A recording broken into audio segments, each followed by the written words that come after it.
Nakakaramdam ka ba minsan ng kalungkutan, pagkadismaya o inggit sa tuwing binubuksan ang iyong personal account sa Facebook, Instagram, at iba pang social media accounts?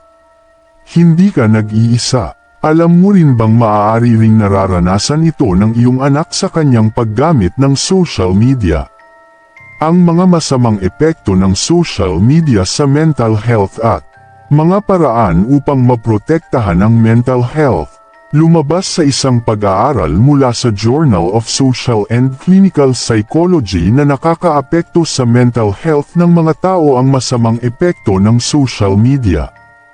Ang masamang epekto ng social media sa mental health ay ang mga tao na may kakayahang guumaya sa mga nakikita nila sa kanilang paligid at kapwa, kaya hindi nakakapagtaka na ang mga tao ay may tendensya ring makaramdam ng inggit at ikinukumpara ang sarili sa iba. Dahil dito, naapektuhan ng pagkukumpara ng sarili ang mental health sa atin, at maaari ring maapektuhan nito ang ating mga anak. Mabilis silang nakakaramdam ng lungkot, pagkamuhi, inggit at iba pang negatibong pag-iisip. Nagbubunsod din ito sa pagkakaroon ng depression para sa iba. Ayon kay Dr. Melissa Hunt, psychologist at may akda ng pag-aaral. When you look at other people's lives, particularly on Instagram, it's easy to conclude that everyone else's life is cooler or better than yours. Ipinapayo ng mga eksperto ang social media detox o ang pagtigil sa paggamit ng anumang social media accounts, pansamantala o pangmatagalan depende sa tindi ng epekto ng social media sa mental health ng isang tao. Ito ay upang makapagpahinga ang kaisipan ng tao at magkaroon ito ng kapanatagan sa sarili. Ang paggamit ng social media ay nakakapagdulot ng depression. Tunay ngang ang social media ay ginagamit upang mapalapit ang mga tao sa isa't isa, ngunit sa kabilang banda, maaari itong magkaroon ng kabaligtaran na epekto, lalo na kung may hindi pagkakasundo na mangyayari online. Ang social media ay konektado sa depression, anxiety, at kalungkutan. Maaaring may paranas nito sa tao na nag-iisa siya sa mundo. Ayon sa isang pag-aaral, ang mga taong gumagamit ng social media ng mahigit sa 2 oras kada araw ay may mas mahinang mental health kaysa sa mga taong hindi gumagamit ng social media. Kung ang iyong anak ang gumagamit na ng social media, maaari rin maranasan niya ito, lalo na kung mas mahaba pa ang ginugugol niya na oras sa social media. Nakakapagpababa ng self-esteem. Ang social media ay maaaring magdulot ng feelings of inadequacy o pakiramdam ng kakulangan tungkol sa buhay o sariling itsura. Kahit na alam natin na ang mga litrato na nakikita natin online ay minamanipula o hindi totoo, maaari pa rin itong maging sanhi ng insecurity, pagkainggit at kawalan ng kasiyahan. Maaaring magdulot ang labis na paggamit ng social media ang mga taong FOMO o fear of missing out. Ang mga social media sites tulad ng Facebook at Instagram ay maaaring magdulot ng takot na baka napag-iiwanan ka na.